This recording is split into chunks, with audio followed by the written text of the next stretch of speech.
approving officer on whether the proposed subdivision should be approved or denied.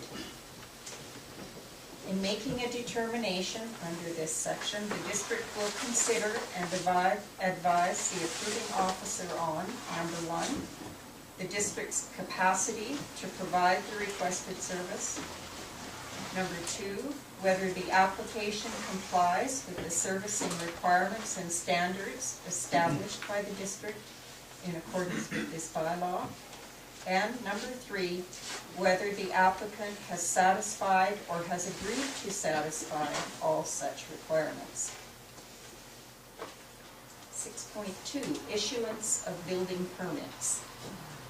Under Section 700 of the Local Government Act, the district may enter into an agreement with the Comox Valley Regional District whereby the regional district may refuse to issue a building permit if services on the site being developed or on that portion of the road immediately adjacent have not been provided to the standard required by the district. Number 7, meaning of subdivision approval and period of validity. Subject to changes in an enactment which may affect the subdivision of land, the district's approval of a subdivision under this bylaw shall be valid for a period of 12 months. An approval of subdivision by the district under this bylaw must not be interpreted as limiting the function or authority of the subdivision approving officer under Section 87 of the Land Title Act. Number 8, application for water services. Landowners proposing to subdivide their land who wish to connect the lots created to the district's water system must first apply for water services by submitting a completed application in the form prescribed in Schedule A and signed by the registered owner of the land or by an agent authorized to act on the owner's behalf. B, all plans and other information specified in Schedule A. And C, a non-refundable service application fee of $750 for the first 3 lots and $150 for each additional lot thereafter. An application for water services under Section 8.1 may be preceded by a preliminary proposal submitted at the applicant's expense in accordance with district policy, including the cost of examination by the district's engineer and or the district's legal representative. Such a preliminary proposal under this section may be undertaken where A, work is done at cost. The cost shall include the amount expended by the district for gross wages and salaries, employee benefits, materials, equipment rentals at rates paid by the district or set by the district for its own equipment, or any other expenditures incurred in doing the work, plus administration charges. B, the district shall provide cost estimates that will serve as the amount of down payment required from the applicant before any work is to begin. The district is cost neutral.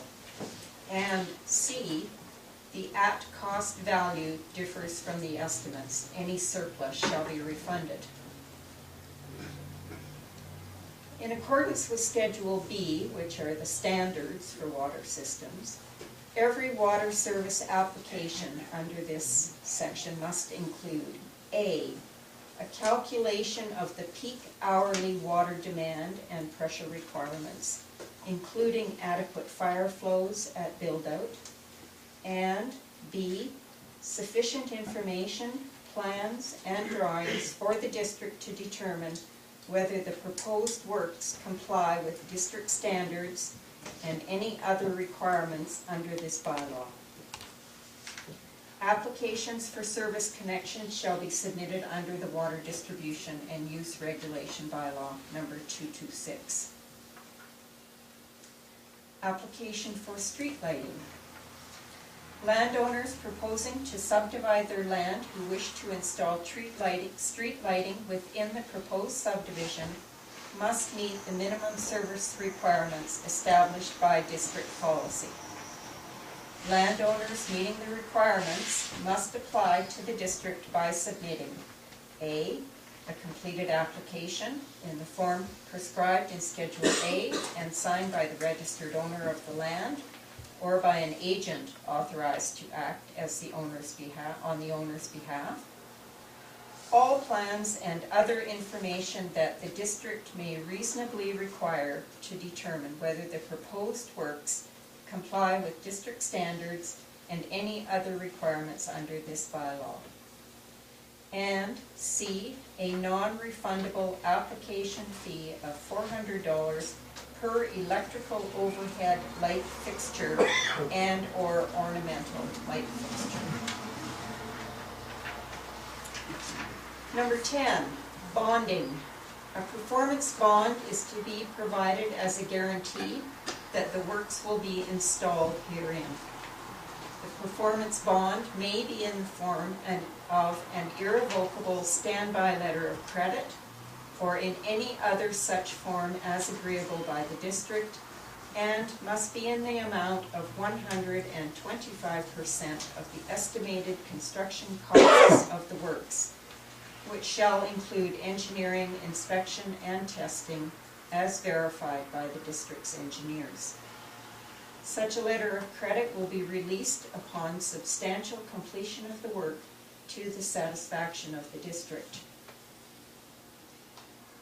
A maintenance bond in the amount of 10% of the estimated construction costs, or a minimum of $5,000, will be provided to the district upon substantial completion of work.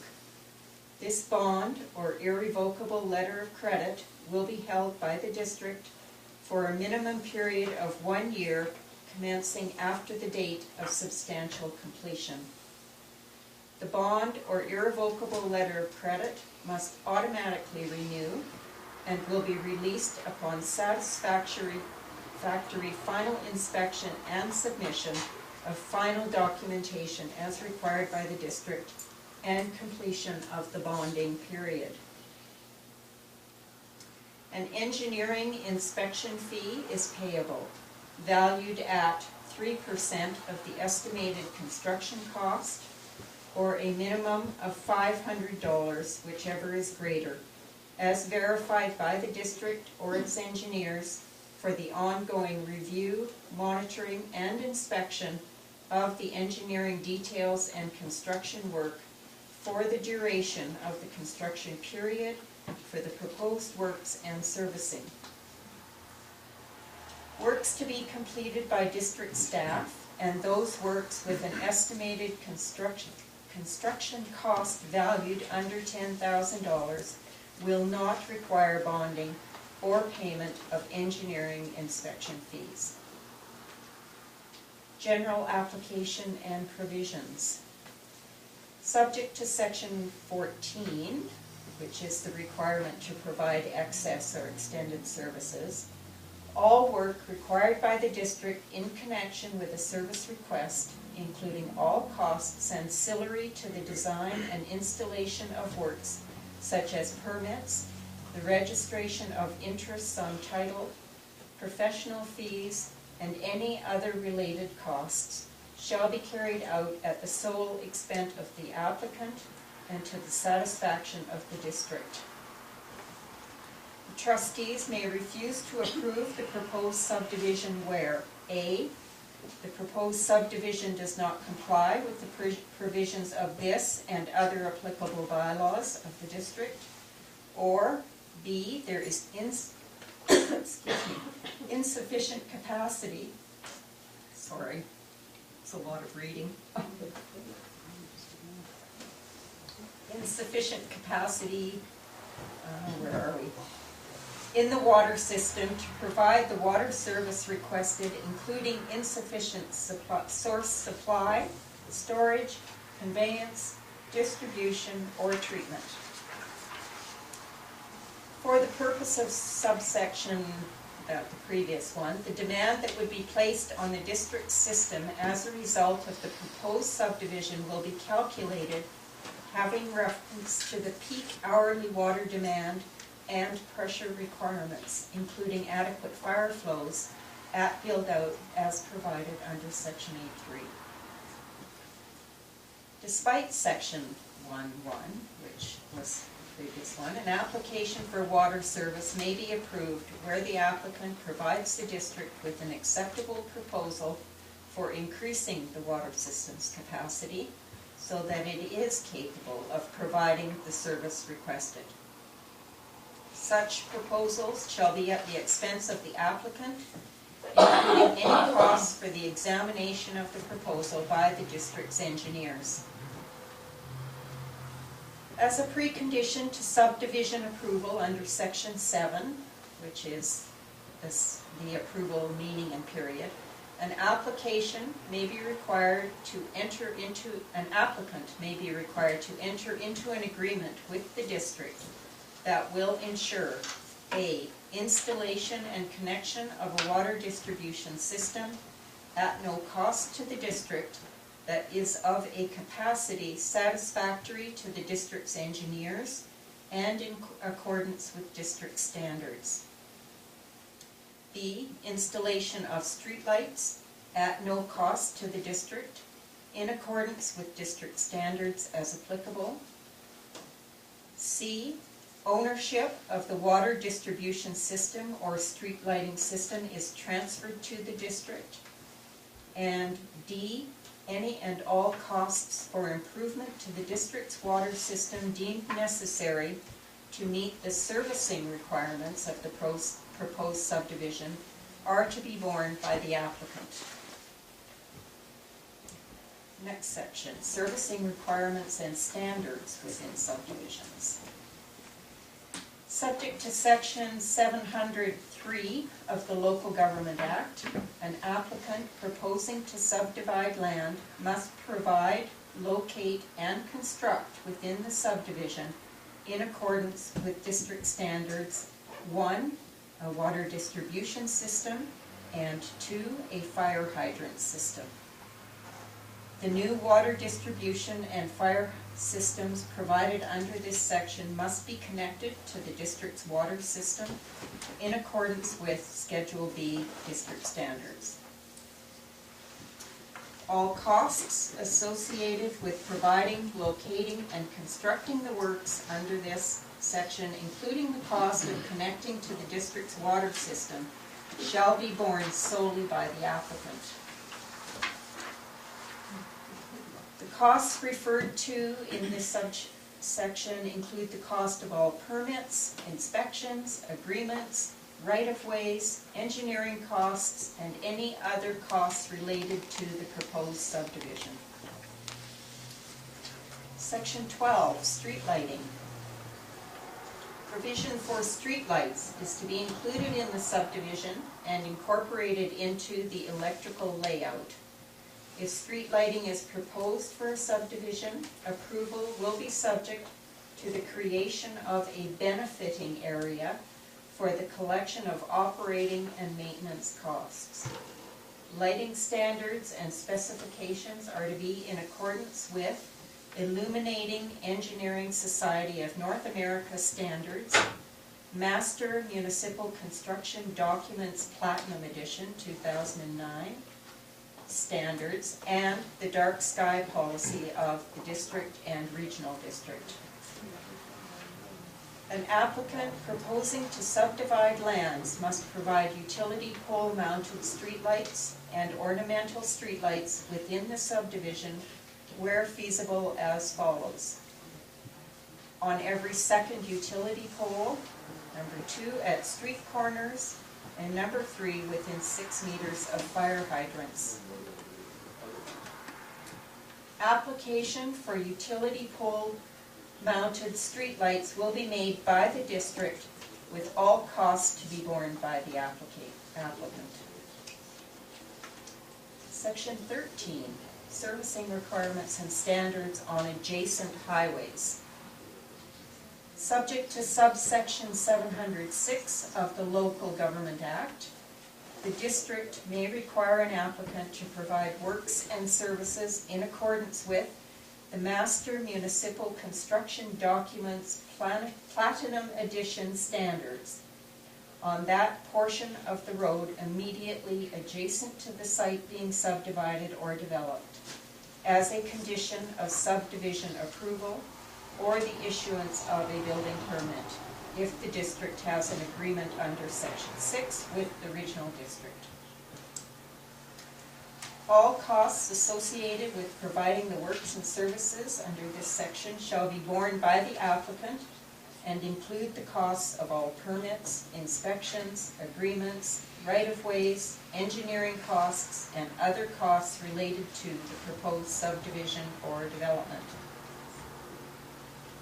Section 14, requirements and standards for excess or extended water services. Under Section 701 of the Local Government Act, the district may require an applicant to provide excess or extended services in accordance with the standards. If a requirement is made under this section, the district will determine the portion of such service costs to be borne by the applicant in accordance with the Local Government Act and any policy regarding latecomer charges. Section 15, ability to extend works and services. All works required to be installed under Section 12, which are the servicing requirements and standards, or Section 14, which is the requirements to provide extended water services, must be installed along the full frontage of the land being subdivided or developed unless the lands beyond are incapable of further subdivision or development, as determined by the district.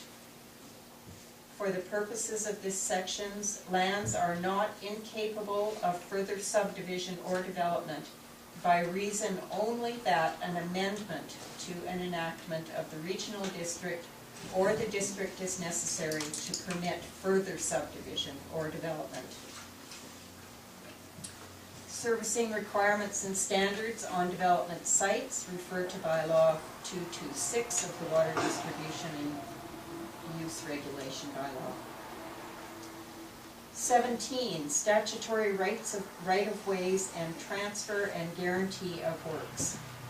An applicant who has installed works under this bylaw must A, transfer the works to the district, and B, where any part of the works transferred to the district are located on lands within a highway or on lands owned by any other person than the district, provide a statutory right-of-way agreement for the works in a form acceptable to the district, naming the district as transferee with priority over any financial encumbrances registered against the title.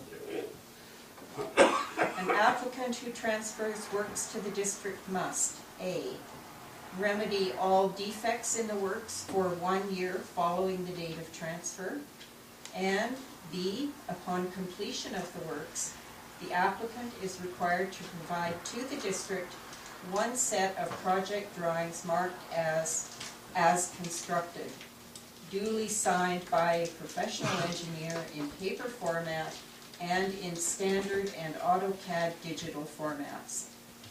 One set of service cards in digital format must be provided. Copies of permits. An applicant required to install works under this bylaw must provide the district with a copy of the construction permit issued in accordance with Schedules B and C of this bylaw. Section 19, connection, capital expenditure, and other related charges. No person may connect any parcel of land to the district's water system without paying all applicable charges in accordance with district bylaws.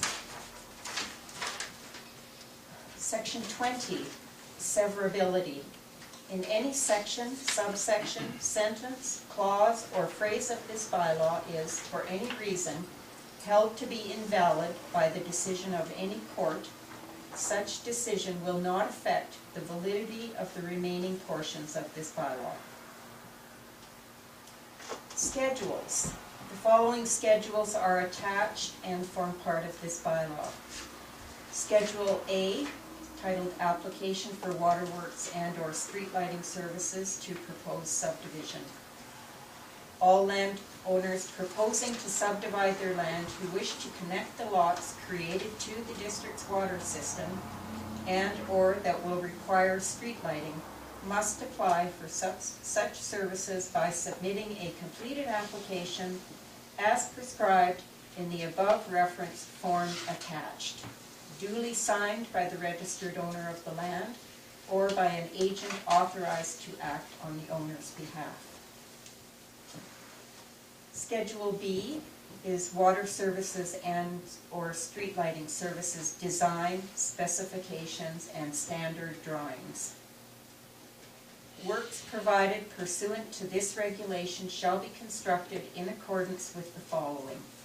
Number 1, Master Municipal Construction Documents, Design Guidelines Manual, most recent edition. Number 2, Master Municipal Construction Documents and Specifications and Standard Drawings, Platinum Editions, Volume 1 and 2, most recent edition. 3, Union Bay Improvement District Engineering Specifications and Standard Drawings, August 2010 revision, or as issued and amended from time to time. And number 4, Fire Underwriter Survey Water Supply for Public Fire Protection Guidelines, 1999, or most recent edition if applicable.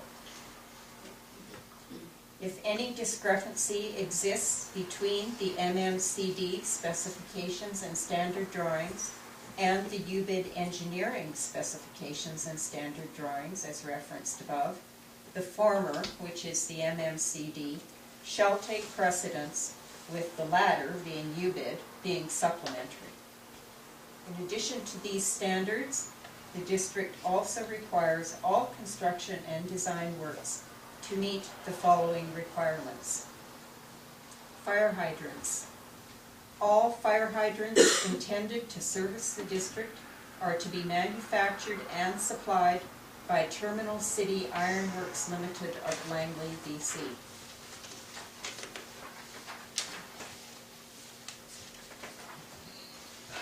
Schedule C, Draft Works and Service Agreement. If and when deemed necessary at the discretion of the district, the applicant will negotiate and subsequently formally enter into a work and services agreement with the district, amenable to both parties, in support of an application for waterworks services to proposed subdivision.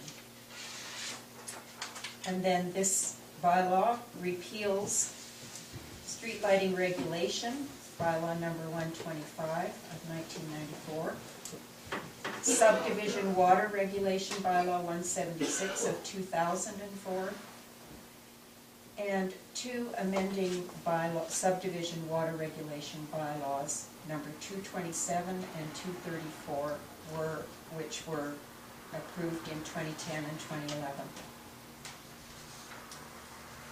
Then there are cross-references to all of the other bylaws and policies that relate.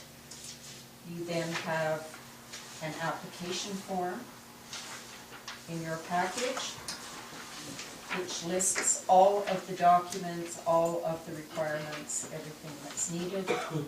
And you have a UBID subdivision application process confirmation, which then tracks when every single step along the way has been completed. The final page is a note that says it's the privacy rules. So the Union Bay Improvement District is committed to protecting the privacy of people whose personal information is held by government through responsible information management practices. Any personal information provided by UBID is collected, used, and disclosed in accordance with the Freedom of Information and Protection of Privacy Act or other applicable legislation. Personal information on this form is collected, used, disclosed, and retained by the Union Bay Improvement District under the authority of the Freedom of Information and Protection of Privacy Act or other relevant legislation. This personal information will only be used by authorized staff to fulfill the purpose for which it was originally collected, being the processing of this application and for the administration and enforcement of district bylaws related to subdivision, or for a use consistent with that purpose unless you expressly consent otherwise. We do not disclose your information to other public bodies or individuals except as authorized by the FOIP Act. Personal and/or business information submitted in this form is not considered to be supplied in confidence. The district or their duly appointed representative is authorized to enter the property for inspection purposes, and then everybody signs it. So, can I have a motion to introduce and give first reading to bylaw number 264? Okay, seconder? I'll second it. Ann? Okay, all in favor? Aye. Carried. Thank you. Okay, please tell me I don't have to read it all again. You don't have to read it all again. I'll highlight it. Okay. Okay, this is bylaw number 264, Development and Subdivision, Water Regulation and Standards Bylaw. So, it lays out, the first 4 points are the whereases, which relate to all of the different sections in the legislation that allow us to do this. The purpose is to set out the application process, servicing requirements, and the design and construction standards. Then there are several definitions, okay, unless anybody has any questions about those. General prohibitions and penalties say that a person who commits an offense is liable to summary conviction. Inspection and right of access, which allows the district to enter onto property with consent or without consent with previous notice. Two important ones in here. The inspection of all of works constructed must be completed by the district's engineers, and the public works superintendent or technician will perform all water quality tests, pressure testing, flushing, or chlorination. Approvals, subdivision of the land. First of all, subdivision approving officer must notify the district when a subdivision plan is received, and the subdivision officer may refuse to approve it if the service does not meet standards. The district, when considering subdivision approval, have to consider the district's capacity to provide the service, whether the application complies with the servicing requirements and standards, and whether the applicant has satisfied or has agreed to satisfy all requirements. Building permits, the district may enter into an agreement with the CVRD to refuse a building permit if the services on the site have not been provided to the standard. The period of validity for subdivision approval is 12 months. Application for water services. People wanting to connect their lots have 3 things to do: a completed application signed by the registered owner or authorized agent, all plans and other information specified, and a service application fee of $750 for the first 3 lots, and $150 for each additional lot.